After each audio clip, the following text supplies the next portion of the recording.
है आपका हमारे चैनल में। आज की इस वीडियो में हम विशाल अरोड़ा जी से बात करेंगे और उनसे जानेंगे डाइवोर्स के बारे में, क्योंकि अक्सर चाहे लव मैरिज हो या अरेंज मैरिज, डाइवोर्स के केसेस आजकल ज़्यादा आ रहे हैं।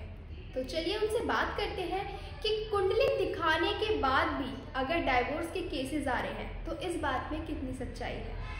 नमस्कार सर, एक बार फिर से आपका स्वागत है हमारे चैनल में। नमस्कार कल्पना जी।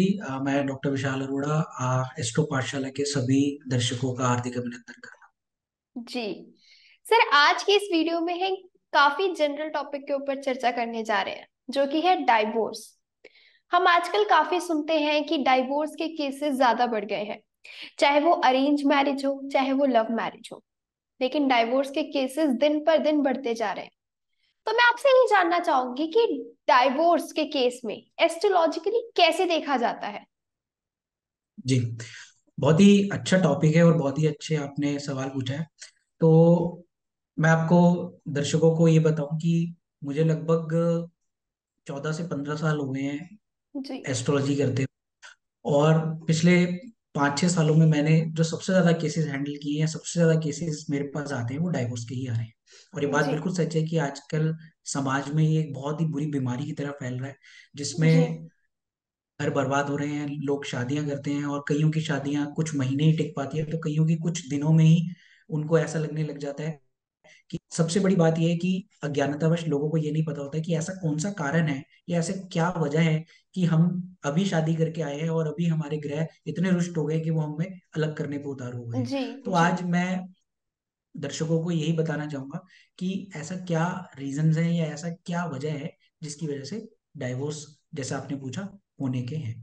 तो सबसे पहले मैं एक कुछ लाइट शेड करना चाहूंगा कि डाइवोर्स किन क्यों वजहों से होता है और डाइवोर्सेस की अलग अलग जो है वो क्लासिफिकेशन क्या है। हर चीज डाइवोर्स, देखिए डाइवोर्स एक तो लोगों को पता है कि ये कानूनन एक दूसरे का सेपरेट हो जाना, ठीक है, ये बेसिकली सेपरेशन है।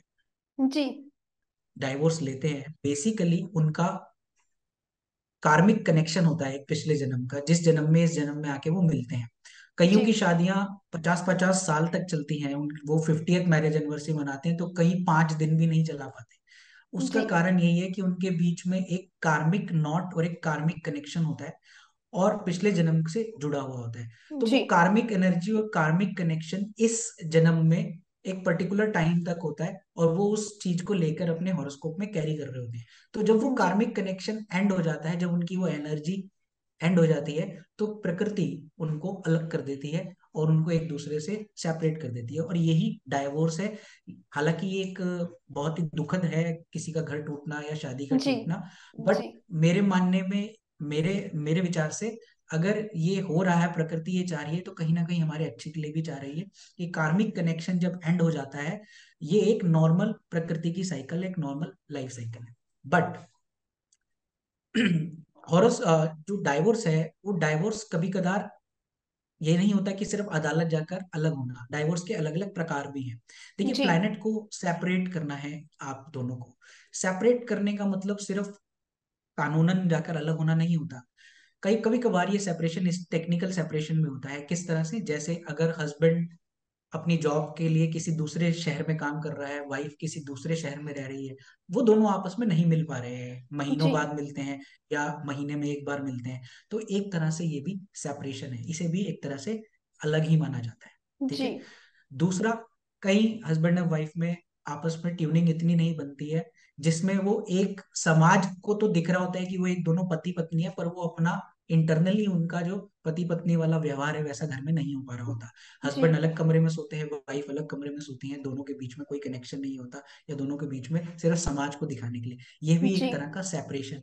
बट जो तीसरे टाइप का सेपरेशन है वो है हार्ड सेपरेशन, जिसमें प्लैनेट दोनों को, कार्मिक जो मैंने कहा, एनर्जी को खत्म कर देता है, जी नॉट को खत्म कर देता है थ्रू लीगल सेपरेशन, जिसमें अदालत द्वारा उनको अलग किया जाता है। तो ये जी 3 टाइप के डाइवोर्स का रीजन होता है।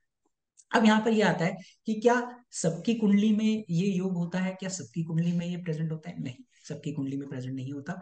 कभी कभार ऐसा होता है कि जो डाइवोर्स तभी पॉसिबल है कल्पना जी, जब दोनों की कुंडली इस चीज को प्रॉमिस करे कि हम जी टेक्निकली और हम जो है बिल्कुल इसको एंड करेंगे। तब हार्ड डाइवोर्स होता है। कभी कभार ऐसा होता है कि वाइफ का चार्ट स्ट्रांग होता है, उसका जो प्लेनेट है वो स्ट्रांग होते हैं, लेकिन हस्बैंड के चार्ट में डाइवोर्स का योग है, तो हस्बैंड इनिशिएट जरूर करता है या उसकी तरफ से एक लड़ाई जरूर होती है, पर क्योंकि वाइफ सेपरेट नहीं होना चाहती, वो जी अपने हस्बैंड की जातियां या उसके साथ गुजारा किसी ना किसी तरीके से करती आ रही होती है, अपनी शादी को बचाए रखती है। या इसी तरह से वाइस वर्सा, अगर वाइफ इतनी ज्यादा परेशानी क्रिएट कर रही है मैरिज में, बट हस्बैंड उसके साथ एडजस्टमेंट बना के चल रहा है और अपनी शादी को बचाए रखा हुआ है, तो ये भी एक तरह से देखा जाता है कि डाइवोर्स इस केस में नहीं होता। बट हाँ, जैसा मैंने बताया कि उनकी शारीरिक, उनकी जो marriage compatibility of the marriage, शादी का सुख उन्हें नहीं मिलता, बट उन्हें अलग नहीं होते, डाइवोर्स जी नहीं होता। जी देखो, डाइवोर्स तभी होता है जब दोनों के चार्ट में ये योग मौजूद हो, डिस्टर्बिंग एनर्जीज मौजूद हो, दोनों के प्लैनेट एग्री करते हो, और साथ ही साथ महादशा इस चीज को कंफर्म करे, क्योंकि कोई भी चीज जब एक्शन में आती है वो महादशा के पीरियड में ही आती है। जी आपने कई बार देखा होगा कि कईयों की शादी मात्र 1 महीना चल पाती है, तो कईयों की 1 साल, तो कईयों की 5 साल, तो किसी की 10 शादी के 10 से 12 साल बाद भी डाइवोर्स होता है। मैंने जी अभी 3 दिन पहले एक कपल को कंसल्ट किया था, उसमें वो शादी के अपने 12 ईयर्स के बाद, शादी के 12 साल बाद अपने आप को सेपरेशन पे जा रहे हैं। क्यों? क्योंकि उनको महादशा 12 साल बाद एक्टिवेट हुई अपनी फुल फोर्स से, और जो कॉम्बिनेशंस थे वो एक्टिवेट हुए, तब जाके उनकी मैरिज अब एंड होने पे आ रही है। तो इसलिए जी ये कभी भी नहीं सोचना चाहिए कि अब तो हमारी शादी को 15 साल हो गए, अब तो हमारी शादी को 20 साल हो गए, अब तो शादी टूट नहीं सकती। ऐसा नहीं है। जब जब दोनों के चार्ट में कॉम्बिनेशंस प्रेजेंट हो और महादशा उसे कंफर्म करे, तब जी डाइवोर्स जरूर हो जाता है, प्लेनेट प्रोवाइडेड एग्री करना चाहता हूँ। तो जी ये था कि भाई डाइवोर्स क्या है। तो अब मैं बात करूंगा कि डाइवोर्स के कॉम्बिनेशंस क्या है, या डाइवोर्स कुंडली में किन भावों से देखा जाता है। देखिए, सबसे प्राइम हाउस जो कि कुंडली में शादी को सपोर्ट करता है वो है 7th हाउस। सप्तम भाव जो होता है वो हमारा शादी का भाव होता है, पार्टनर का भाव होता है। इससे जी हम अपने पार्टनर की क्वालिटीज पहचानते हैं, इससे हम अपने पार्टनर की किस व्यवहार होगा, कैसा होगा, हमारी हमारी मैरिज कैसे होगी। तो सप्तम भाव और सप्तम भाव का स्वामी शादी को रिप्रेजेंट करते हैं। जी शादी को तोड़ने का काम करता है छठा भाव, जो कि है का मतलब अदालत जाने का, जिसे शत्रु भाव भी कहते हैं। तो 7th हाउस से 12th हाउस भी है ये, तो ये जी शादी को एंड करने में प्राइम भूमिका निभाता है। अगला हाउस है, वो है 12th हाउस, जिसे शैया सुख भी कहते हैं, क्योंकि शादी में शैया सुख बहुत इंपॉर्टेंट है। 12th हाउस जो है ये भी मैरिज को एंड करता है, और जी अगला हाउस है 2nd हाउस।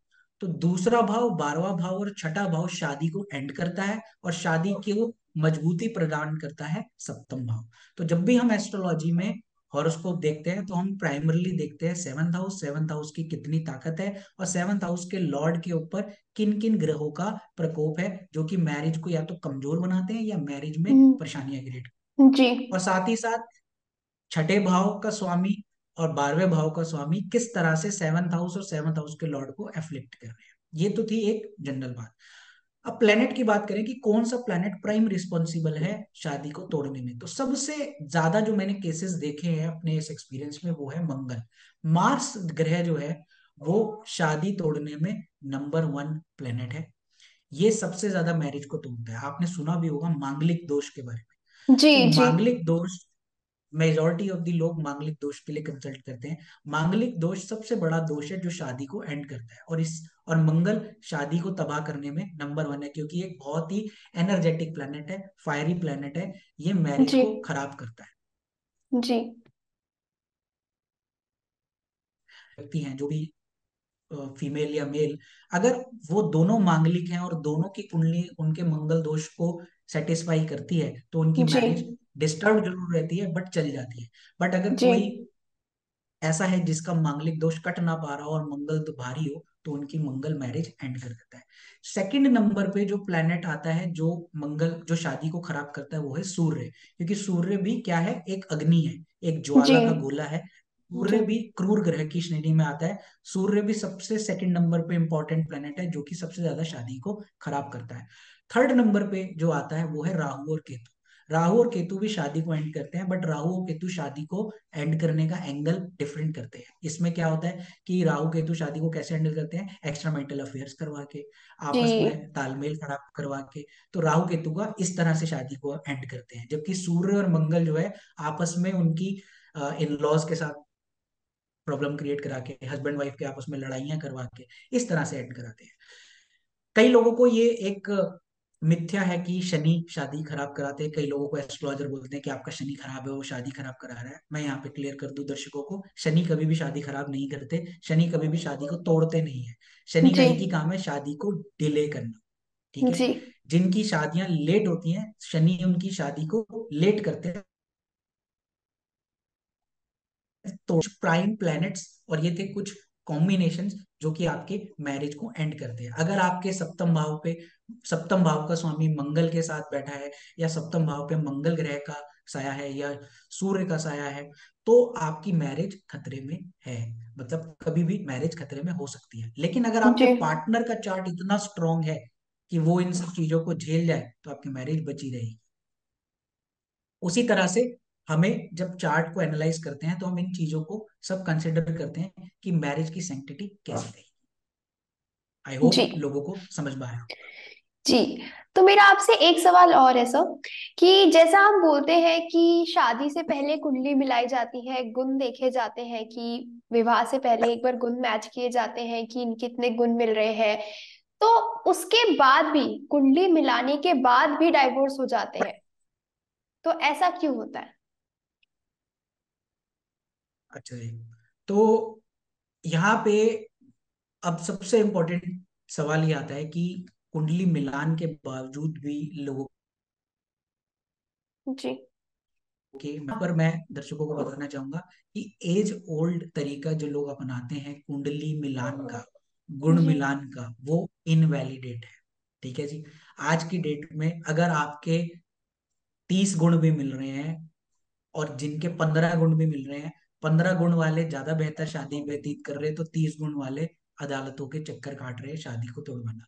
उसका प्राइम रीजन यही है कि जो हमारे समाज में ये जो सिस्टम बनाया गया था गुण मिलान का, वो आज से 4 से 5 हजार साल पहले ऋषियों ने सेटअप किया था। ये जी उस जमाने की बात थी कि जब दोनों के गुण मिलाए जाते थे, उसमें वात पित्त और कफ, ये 3 चीजें जो हमारी हैं, उसके बेसिस पे इनको बिठाकर बनाया गया था। क्योंकि उस समय टेक्नोलॉजी इतनी ज्यादा नहीं थी, और अगर स्त्री विधवा हो जाती थी तो उसे समाज में बहुत ज्यादा परेशानी झेलनी पड़ती थी। जी इसीलिए कंट्रोल करने के लिए ऋषियों ने एक चेकलिस्ट बनाई कि एटलीस्ट हम इतना तो कर सकते हैं कि इतनी चीजें मिलान करने के बाद अगर ये सेट बैठ रही है, तो हम लड़के लड़की की शादी करवा देंगे। बट आज के जमाने में ये आउटडेटेड है। अगर आप सिर्फ गुण मिलान पर जाते हैं कि 20 गुण मिल रहे हैं, 22 गुण मिल रहे हैं, 25 मिल रहे हैं, शादी कर देते हैं, तो वहां आप गलत कर रहे हैं। शादी को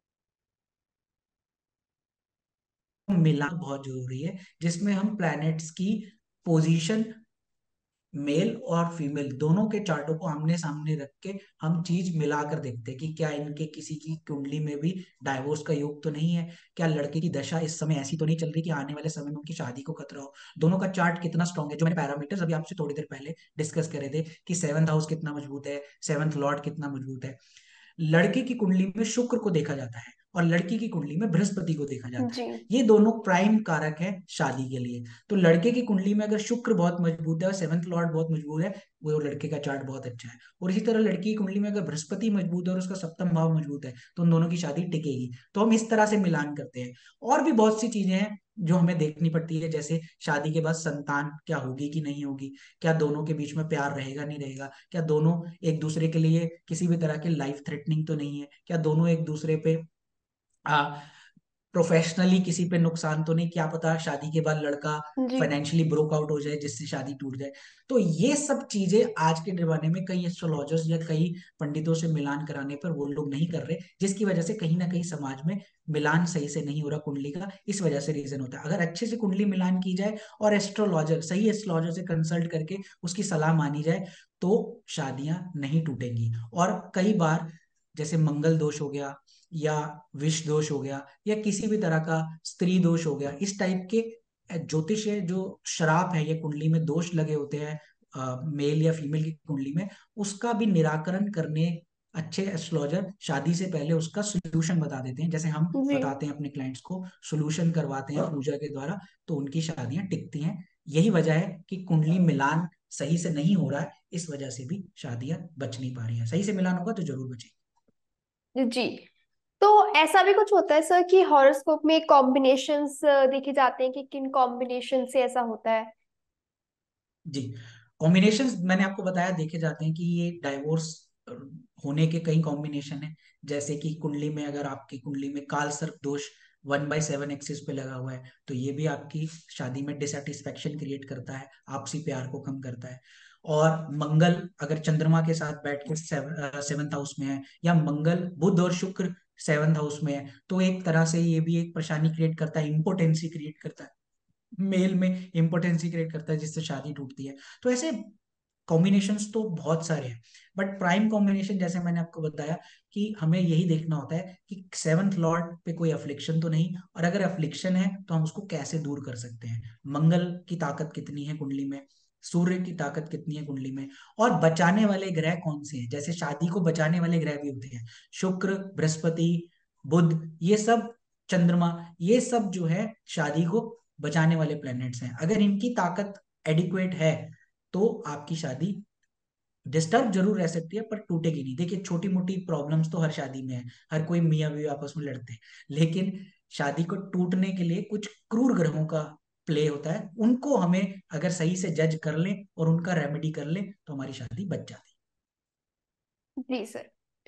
thank you so much sir. आपने जो कंसेप्ट को हमारे क्लियर किया है कि काफी लोगों को ये कंफ्यूजन रहता था कि डाइवोर्स आजकल काफी ज्यादा हो रहे हैं, कुंडली मिलाने के बाद भी डाइवोर्स हो रहे हैं, क्योंकि आजकल का एक ट्रेंड बन गया है। पहले से भी ज्यादा आजकल के जो युवा होते हैं वो कुंडली पे कई ज्यादा विश्वास करते हैं।